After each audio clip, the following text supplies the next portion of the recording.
శ్రీమాత్రే నమః. నమస్తేనండి. ఆ లలితా పరమేశ్వరి అమ్మవారి ఆశీస్సులు మనందరిపైన ఉండాలని సదా కోరుకుంటున్నాను. ముందుగా మీకందరికీ దేవీ నవరాత్రి శుభాకాంక్షలు. ఈరోజు దేవీ నవరాత్రుల్లో రెండవ రోజు కుమారీదేవి అలంకరణలో అమ్మవారు మనకు దర్శనమిస్తారు. వసంత ఋతువులోనూ, శరదృతువులోనూ 9 రోజులు ఆ పరదేవతను పూజించడాన్నే నవరాత్రి, శరన్నవరాత్రి పూజలు అని అంటారు. చైత్రమాసంలో, ఆశ్వయుజ మాసంలో శుక్లపక్షంలోని పాడ్యమి నుంచి నవమి వరకు 9 రోజులు అమ్మవారిని ఆరాధించాలి. ఈ శరన్నవరాత్రి పర్వదినాలలో కొన్ని ప్రాంతాలలో కుమారి పూజను చేస్తారు. ఈ పూజ హస్తా నక్షత్రముతో కలిసిన పాడ్యమి రోజున మొదలు పెట్టడం చాలా మంచిది అని చెబుతూ ఉంటారు. కుమారి పూజ శ్రీరస్తు అని ఆరంభించాలి, లేదా శ్రీమంత్రంతో గాని, బీజమంత్రంతో గాని మొదలుపెట్టాలి. ఈ కుమారి పూజలో 2 సంవత్సరాల నుంచి 10 సంవత్సరాల వయసు ఉన్న బాలికలను పూజిస్తారు. కొత్త బట్టలు, నగలు ఇచ్చి పూజ చెయ్యాలి. అవలక్షణాలు ఉన్న బాలికలు, రోగాలతో ఉన్న బాలికలు, 10 సంవత్సరాలు దాటిన బాలికలు ఈ పూజకు అనర్హులు. ఈ బాలికలకు షడ్రుచులతో భోజనం పెట్టి వస్త్రాలతో సత్కరిస్తారు. ఒక్కొక్క రోజు ఒక్కొక్క వయసు బాలికలను పూజలు చేస్తారు. 2 సంవత్సరాల వయసు ఉన్న బాలికను కుమారి అంటారు. కుమారిగా భావించి పూజించడం వల్ల దారిద్ర్య దుఃఖాలు నశిస్తాయి. 3 సంవత్సరాల వయసున్న బాలికను త్రిమూర్తి అని అంటారు. ఈ త్రిమూర్తిని పూజించడం వల్ల ధనధాన్య, పుత్ర పౌత్రాభివృద్ధి కలుగుతుంది. 4 సంవత్సరాలు వయసున్న బాలికను కళ్యాణి అని అంటారు. ఈ కళ్యాణిని పూజించడం వల్ల రాజ్యాభివృద్ధి, విద్యాభివృద్ధి చేకూరుతుంది. 5 సంవత్సరాలు ఉన్న బాలికను రోహిణి అని అంటారు. ఈ రోహిణిని పూజించడం వల్ల ఆరోగ్యం చేకూరుతుంది. 6 సంవత్సరాలు వయసున్న బాలికను కాళిక అని అంటారు. కాళికను పూజించడం వల్ల శత్రునాశనం జరుగుతుంది. 7 సంవత్సరాల బాలికను చండిక అని అంటారు. చండికను పూజించడం వల్ల ఐశ్వర్య ప్రాప్తి కలుగుతుంది. 8 సంవత్సరాల బాలికను శాంభవి అని అంటారు. ఈ శాంభవిని పూజను నృపసంమోహనం అని అంటారు. ఈ పూజ చేయడం వల్ల అధికారులు మనకు అనుగుణంగా ఉంటారు. ఈ 9 సంవత్సరాల బాలికను దుర్గా అని అంటారు. దుర్గను పూజించడం వల్ల సర్వ సుఖాలు లభిస్తాయి. ఈ పద్ధతుల్లో శ్రద్ధాభక్తులతో శాస్త్రోక్తంగా నవరాత్రులు పూజలు చేయటము సర్వ శ్రేయస్కరము, శుభదాయకం కూడా. ఈ రోజున అమ్మవారిని బ్రహ్మచారిణి రూపంలో కూడా కొన్ని ప్రాంతాల్లో పూజిస్తారు. కాబట్టి అమ్మవారికి సంబంధించిన కథను ఇప్పుడు మనం తెలుసుకుందాము. దక్ష ప్రజాపతి బ్రహ్మదేవుని ఆజ్ఞ మేరకు తన కుమార్తె సతీదేవిని శివునికిచ్చి వివాహం చేశాడు. సతీదేవిని తీసుకొని శివుడు కైలాసం చేరి జనుల యొక్క పూజలు అందుకుంటూ ఉన్నాడు. ఆ తరువాత బ్రహ్మలు ప్రయాగలో సత్రయాగం చేయట తలపెట్టారు. ఆ యాగానికి దేవతలు, దిక్పాలకులు, ప్రజాపతులు, త్రిమూర్తులు, వారు వీరు అందరూ విచ్చేశారు. దక్షుడు యాగశాలలోకి ప్రవేశించగానే సభాసదులందరూ లేచి నిలబడి ఆయనకు గౌరవ సూచకంగా స్వాగతం పలికారు. కానీ శివుడు మాత్రము ఆసనం నుంచి లేవలేదు. అది చూసిన దక్షుడు అల్లుడు తనను అవమానించాడని భావించి శివుని చర్యను సహించలేకపోయాడు. అందుకు శివుడు చేసిన పని వల్ల ధర్మము కుంటుపడుతున్నది. ఇతడు నా అల్లుడు, నన్ను గౌరవించవలసిన వాడు. అది లేకపోగా కూర్చున్న చోట నుండి కదలక నన్ను అవమానించాడు. వేదములను శూద్రునకు చెప్పినట్లుగా నా కుమార్తెని తనకిచ్చి అపాత్రదానం చేశాను. ఇప్పుడు విచారించి లాభమేమిటి? బూడిద పూసుకునే తిరిగే ఇతడు నన్ను గౌరవించకపోతే నష్టం ఏమీ లేదు. ఈ పిశాచ నాయకుడు నన్ను అవమానించినందుకు గాను ఇక నుంచి ఇతనికి యజ్ఞ యాగములలో ఆవిర్భావము లేకుండా ఉండుగాక అని శపించాడు. కానీ అందుకు శివుడు మాత్రం మౌనం వహించి నిర్వికారంగా ఉండిపోయాడు. కానీ శివుని శపించినందుకు అతని వాహనమైన నందీశ్వరునికి మాత్రము చాలా కోపం వచ్చింది. అతడు సమస్త జగదాధారుడు, సర్వలోక ఏకైక పూజ్యుడు అయిన శివుని శపించిన దక్షుని ముఖము తేజోవిహీనము అవునుగాక అని అన్నాడు. ఆ మాటలు విన్న దక్షుడు క్రూరుడై కోపంతో, ఓరి నంది, శివునితో పాటు నీకు కూడా యజ్ఞ యాగాలలో ఆవిర్భావము ఉండదు అని చెప్పించాడు. ఆ శాపానికి రెచ్చిపోయిన నందీశ్వరుడు, ఓ బ్రాహ్మణోత్తములారా, దక్షుడు శివుని శపించినా చూస్తూ ఊరుకున్నారు. కాబట్టి బ్రాహ్మణులు శూద్రులకు పురోహితులై దాన ధర్మాలు పట్టండి, దరిద్రంతో బాధపడండి, బ్రహ్మ రాక్షసులు కండి అని ప్రతిశాపం పెట్టాడు. అప్పుడు సభలో ఉన్న బ్రాహ్మణులంతా గగ్గోలు పెట్టారు. అప్పుడు శివుడు కల్పించుకొని, నందీశ్వర, బ్రహ్మద్వేషము అన్నద్వేషము పనికిరాదు, శాంతించు అన్నాడు. నందీశ్వరుడు అందుకు శాంతించాడు. ఎవరి స్థానాలకు వారు కదిలి వెళ్ళిపోయారు.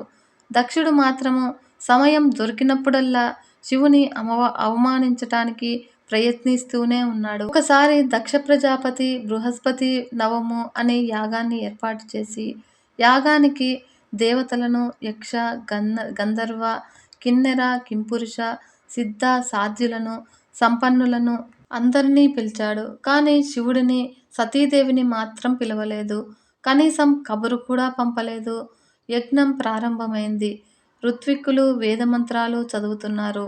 భృగువు, మరీచి, దధీచి మొదలైన శివభక్తులు ఈ యాగానికి శివుడు ఎందుకని రాలేదు అని దక్షుడిని అడిగారు. దానికి దక్షుడు ఇలా చెప్పాడు: శివుడు భూత ప్రేత పిశాచాదులకు అధిపతి, అతడు ఇక్కడకు రావటానికి లేదు అని అన్నాడు దక్షుడు.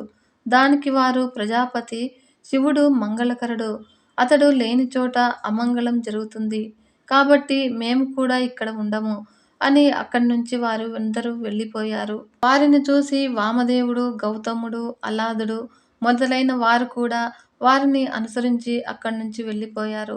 దక్షుడు వారిని చూసి లెక్క చేయలేకుండా యజ్ఞం ప్రారంభించాడు. సమయంలో సతీదేవి కైలాసంలో చెలులతో కలిసి విహరిస్తూ ఉన్నది. పైనుండి విమానాలలో దేవగంధర్వులు వెళ్తున్నారు. అప్పుడు సతీదేవి చెలులతో ఇలా అంది: వీరంతా ఎక్కడికి వెళ్తున్నారు అని చెలులను అడగగా, దక్ష ప్రజాపతి యజ్ఞాన్ని గురించి వివరించారు చెలులు. తండ్రి చేసే యాగానికి తను కూడా వెళ్ళాలని అనుకుంది. కానీ తండ్రి తనను పిలవలేదు. అయినా తనకు ఆహ్వానం ఎందుకు, తండ్రి ఇంటికే కదా అని అనుకుంది పార్వతీదేవి. అదే విషయమై శివుని వద్దకు పోయి తన తండ్రి చేసే యాగాన్ని గురించి చెప్పి, నాథ, మనం కూడా వెళదాము అని అన్నది. అప్పుడు శివుడు, పిలవని పేరంటానికి వెళ్ళవద్దు అని అన్నాడు. పరమేశ్వరుడు, కాదు, నేను ఒంటరిగానైనా వెళతాను అన్నది సతీదేవి. ఇక కాదనలేక శివుడు భూతగణాలను తోడిచ్చి పంపాడు. సతీదేవి భూతగణాలు తోడు రాగా దక్షయజ్ఞానికి వెళ్ళింది. సతీదేవి తన పుట్టింటికి వెళ్ళింది. అప్పుడు తల్లి చూసి తల్లి మనసారా సతీదేవిని ఆహ్వానించింది. అక్క చెల్లెళ్ళు మాత్రము సతీదేవిని సూటిపోటి మాటలు మాట్లాడారు. ఈ వింత పరిణామానికి ఆశ్చర్యపోయింది సతీదేవి. తనతో ఎంతో ప్రేమగా ఉండే అక్కా చెల్లెళ్ళు ఎందుకు అలా ప్రవర్తిస్తున్నారో తనకు అర్థం కాలేదు. మరియు యాగశాలలోకి వెళ్ళింది. తండ్రి కూడా తనను చూసి పలకరించలేదు. ఇక ఉండబట్టలేక, తండ్రి, నేను వచ్చాను అని అన్నది సతీదేవి. కానీ దక్షుడు మాత్రము సతీదేవితో కోపంగా, నీ భర్త భూతనాథుడు, పిశాచ నాయకుడు, శ్మశానములందు తిరుగువాడు, పుర్రెలను ధరిస్తాడు, కాబట్టి అపవిత్రుడు. అతని భార్యమైన నీవు కూడా అపవిత్రురాలివే. కాబట్టి నీకు గాని నీ భర్తకు గాని ఈ యాగశాల యందు ప్రవేశం లేదు. ఇక్కడి నుంచి వెళ్ళిపో అని అన్నాడు దక్షుడు. మాటలు విన్న సతీదేవికి ఏమి తోచలేదు. పాపం ఏడుస్తూ ఉంది. పుట్టింట్లో జరిగిన ఘోర అవమానము జరిగింది. భర్త మాట కాదని వచ్చినందుకు తగని శాస్తి జరిగింది అని ఇంత అవమాన భారం ఇంటికి వెళ్ళలేదు, ఇక్కడ ఉండలేదు. అందుచేత యోగాగ్నిని రగిల్చి అందులో దగ్ధమైపోయింది. ఆమెతో వచ్చిన పిశాచగణాలు యాగశాలను బీభత్సం చేయటానికి పూనుకున్నాయి. భృగు మహర్షి దక్షిణాగ్నిలో అభిచారిక హోమం చేసి వాటిని శాంతపరిచారు. తర్వాత పిశాచగణాలు పరిగెత్తుకుపోయి శివునికి జరిగిన విషయాన్ని వివరించారు. శివుడు కోపాగ్నితో హుంకరించి తన జటాజూటంలోని జడనొకదాన్ని లాగి నేల మీద కొట్టాడు. అందులోంచి భద్రకాళి, వీరభద్రులు భయంకరమైన ఆకారంతో వికటాట్టహాసం చేస్తూ పుట్టారు. నంది, భృంగి తదితర పిశాచగణాలు వెంటరాగా వీరభద్రుడు, భద్రకాళి దక్షుని యజ్ఞవాటికకు బయలుదేరారు. వారి రాకతో అకాల ప్రళయము వచ్చినట్లు అయింది ఆ యజ్ఞశాల. అందుకు వాటికలోని సభాసదుల మొహాలు కాంతిహీనములైపోయినాయి. ఆకాశం నుండి నక్షత్రాలు నేలరాలి పడిపోయాయి. దక్షుని ఎడమ కన్ను అదిరింది. ఈ అపశకునాలు చూసి సభాసదులు ఎక్కడి వారక్కడ పారిపోబోయారు. కాని పిశాచగణాలు వారిని పట్టుకొని చితకబాదారు. వీరభద్రుడు యాగశాలలోనికి వెళ్ళి అక్కడ ఉన్న వారందర్నీ హింసలు పెట్టాడు. చివరకు దక్షుని తల నరికి దక్షిణాగ్నిలోనికి హోమంలో విసిరివేశాడు. ఇంకా కోపం చల్లారక విలయతాండవం చేశాడు. వికటాట్టహాసాలు చేశాడు. ఋత్విక్కులను కూడా క్రూరంగా హింసించడం మొదలుపెట్టాడు. యాగశాలనంతా చిన్నాభిన్నం చేశాడు. ఇంతలో దక్షుని భార్య కొందరు దేవతలతో వచ్చి వీరభద్రుని భద్రకాళిని శాంతింపచేయమని పరిపరి విధాలా ప్రార్థించారు. వారు శాంతించి కైలాసానికి వెళ్ళిపోయారు. అప్పుడు బ్రహ్మ, విష్ణు మొదలైన దేవతా ప్రముఖులంతా శివుని వద్దకు వెళ్ళి, ఈశ్వర, యజ్ఞము పూర్తి కాకపోతే అశుభం జరుగుతుంది. లోకానికి ఈతిబాధలు తప్పవు. కాబట్టి యజ్ఞాన్ని పూర్తి చేయించు అని బ్రతిమాలారు. శివుని యాగశాలకు తీసుకుపోయారు. ఇప్పుడు శివుడు శాంతించి తన దూతలను పంపి ఋత్విక్కులను పిలిపించాడు. దక్షుని తల యజ్ఞకుండములో పడి మాడి మసైపోయింది. కాబట్టి ఉత్తర దిశగా తల ఉంచి పడుకున్న ఏ ప్రాణినైనా సరే తల నరికి తెమ్మని శివుడు చెప్పగా, అలా పడుకున్న ఒక మేక మాత్రమే కనిపించింది భటులకు. ఆ మేక తలనే తెచ్చినారు వాళ్ళు. అప్పుడు శివుడు దాన్ని దక్షుని శరీరానికి అతికించాడు. దక్షుడు పునర్జీవితుడై యాగము పూర్తి చేశాడు. దక్షుడు పరమేశ్వరుని క్షమించమని పరిపరి విధాలా ప్రార్థించాడు. దానికి శంకరుడు అనుగ్రహించి దక్షుడు యజ్ఞం చేసిన స్థలము ఇక మీద దక్షవాటిక అని పిలువబడుతుంది అని వరమిచ్చాడు. దితి కశ్యపుల కుమారుడు వజ్రాంగుడు. హిరణ్యకశ్యప, హిరణ్యాక్షులు మరణించిన తర్వాత దితి భర్త అయిన కశ్యపుని చేరి సపర్యలు చేసింది.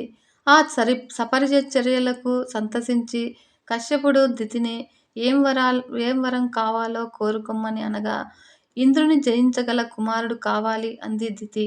దానికి కశ్యపుడు తథాస్తు అని అన్నాడు. దితి గర్భము ధరించింది. తనను చంపబోయేవాడు దితి గర్భమున పుట్టనున్నాడని తెలిసిన ఇంద్రుడు సమయం చూసి దితి అశుచిగా ఉన్నప్పుడు గర్భంలోని పిండాన్ని ముక్కలు ముక్కలుగా నరికివేశాడు. ఆ పిండము 49 ముక్కలైంది. దితి కోరిక మీద వారందరినీ బ్రతికించాడు ఇంద్రుడు. వారే మరుత్తులు. దేవతల పక్షాన యుద్ధం చేశారు. మరుత్తుల తర్వాత మహాబలశాలి అయిన కుమారుని కోసం దితి పరమేష్ఠుని గూర్చి 10,000 సంవత్సరాలు తపస్సు చేసింది. దితి కశ్యపులకు బ్రహ్మదేవుని వరం వల్ల వజ్రకాయుడు అనే వాడు జన్మించాడు. అతడి పేరే వజ్రాంగుడు. తన అన్నల చావుకు కారణమని ఇంద్రుడని తెలిసి అసురసేనలను సమాయుత్తపరిచి యుద్ధంలో ఇంద్రుని ఓడించి బందీని గావించాడు. తర్వాత బ్రహ్మదేవుడు చెప్పిన మీదట ఇంద్రుని చెర నుండి విడిపించాడు. ఆ తర్వాత బ్రహ్మదేవుని ఆజ్ఞ మేరకు వరాంగి అనే కన్యను వివాహమాడాడు. కొంతకాలానికి ఈ వరాంగి దేవతలకు సింహస్వప్నం వంటి కుమారుడు కావాలని అడిగింది. అప్పుడు భార్య కోరిన కోరికను తీరుస్తానని వజ్రాంగుడు చెప్పగా, తర్వాత వజ్రాంగుడు వరాంగిలకు కుమారుడే తారకాసురుడు పుట్టాడు. ఆ తారకాసురుడు గర్భంలో ఉండగానే దేవతలకు అనేక దుశ్శకునాలు కనిపించాయి. భూమి కంపించింది. దిక్కులయందు మంటలు రేగాయి. తోకచుక్కలు పడిపోయాయి. సుడిగాలులు చెలరేగాయి. చీకటి రాత్రులందు గుడ్లగూబలు అరిచినాయి. కుక్కలు, నక్కలు మొరలు ఎత్తి అరచసాగాయి. వజ్రాంగి కుమారుణ్ణి కన్నది. అతనికి తారకుడు అని పేరు పెట్టి అల్లారు ముద్దుగా పెంచుకున్నారు తల్లిదండ్రులు. తల్లి కోరిక మీద తారకుడు బ్రహ్మను గూర్చి ఘోర తపస్సు చేశాడు. బ్రహ్మదేవుడు ప్రత్యక్షమై ఏం వరం కావాలో కోరుకోమనగా, చావు లేకుండా వరం కావాలన్నాడు తారకుడు. ఇప్పుడు బ్రహ్మ, నాకు లేనిది నీకు ఎలా ఇవ్వగలను? నేనే శాశ్వతం కాదు. కల్పము పూర్తి కాగానే నేను కూడా పరబ్రహ్మలో లీనమైపోతాను. కాబట్టి ఇంకేమైనా వరం కావాల్సింది కోరుకో అన్నాడు బ్రహ్మ. అప్పుడు తారకుడు ఆలోచించి, సరే, నీ సృష్టిలో ఇంతవరకు ఉన్న ఏ ప్రాణి వల్ల నాకు మరణం లేకుండా వరమియ్యి అని అన్నాడు తారకుడు. అప్పుడు బ్రహ్మ తథాస్తు అని దీవించాడు. బ్రహ్మ వరం ఇవ్వగానే బల గర్వంతో తారకుడు తిరిగి వచ్చాడు. అంతవరకు దిక్కు లేకుండా పోయిన అమరసేనంతటినీ ప్రోగు చేసి దేవతల మీద యుద్ధానికి వెళ్ళాడు. సర్వాధిపత్యాన్ని గెలిచి స్వర్గాధిపతి అయి దేవతలందర్నీ నానా బాధలు పెట్టసాగినాడు తారకుడు.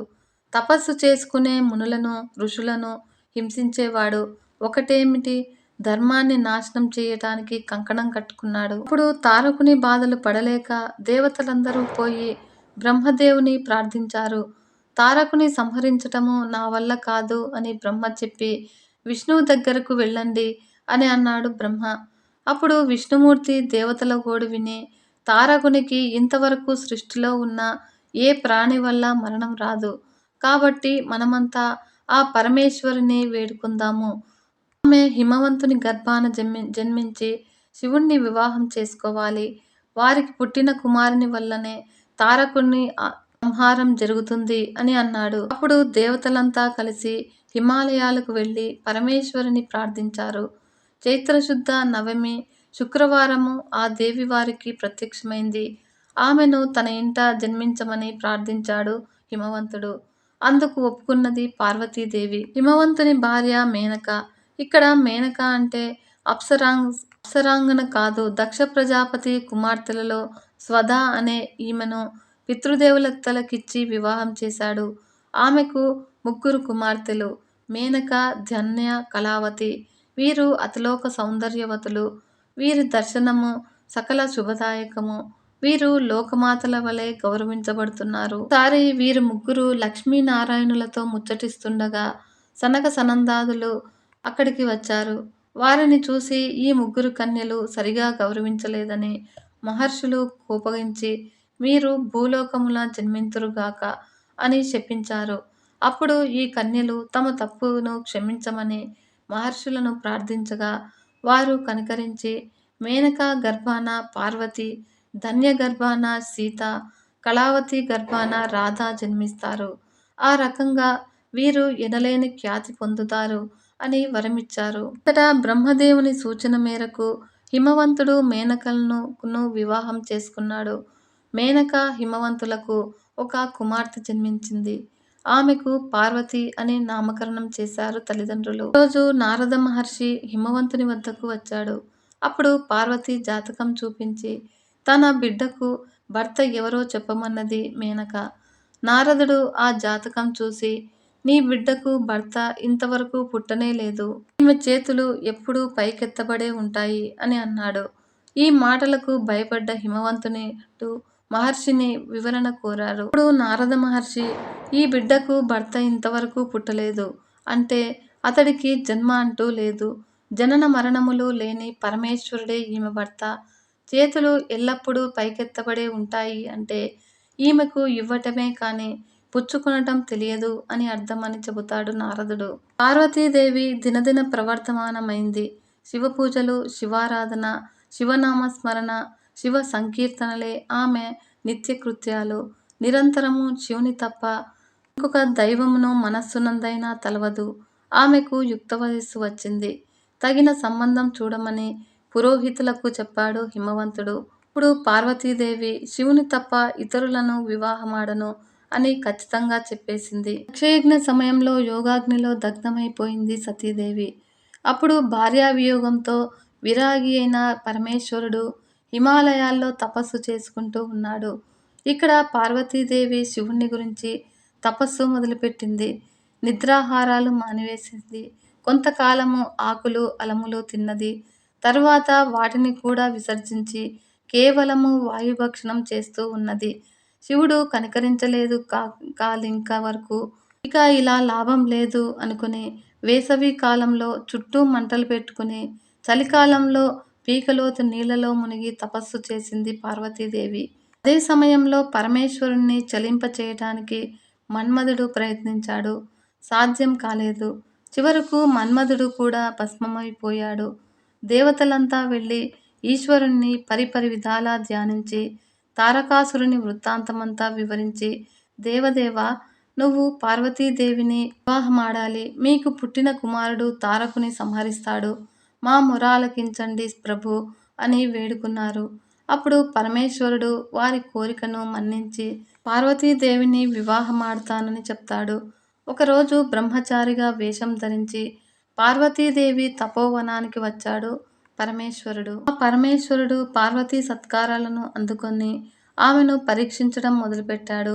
బ్రహ్మచారి వేషంలో ఉన్న శివుడు పార్వతీదేవితో ఇలా అన్నాడు: ఎగుడు దిగుడు 3 కన్నులున్న వాడి మీద నీకు ఎందుకు మక్కువ ఎందుకు అని అడగగా, అప్పుడు పార్వతీదేవి మూడవ కన్ను జ్ఞాననేత్రము, అతడు మహాజ్ఞాని అని అనగా, పరమేశ్వరుడు బిచ్చమెత్తుకుని తిరిగేవాడు జంగమదేవరా, నిన్ను ఏమి సుఖపెడతాడు?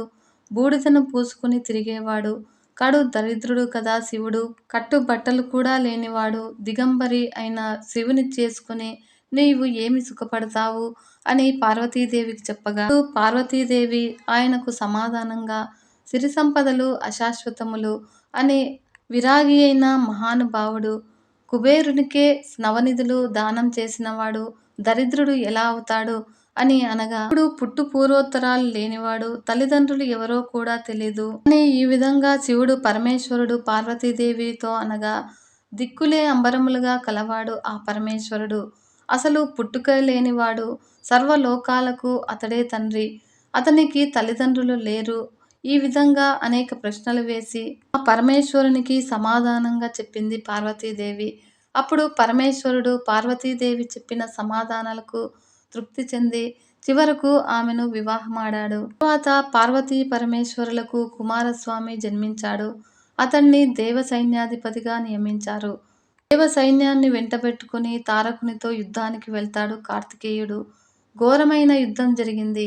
ఈ యుద్ధంలో శాక్త్యాయుధాలతో తారకాసురుని సంహరించాడు కుమారస్వామి. తెలుసుకున్నారు కదా ఫ్రెండ్స్ పార్వతీదేవి జననం గురించి. ఓం నమః శివాయ. శ్రీమాత్రే నమః. సర్వే జనా సుఖినో భవంతు. లోకా సమస్త సన్మంగళాని భవంతు. నమస్తే.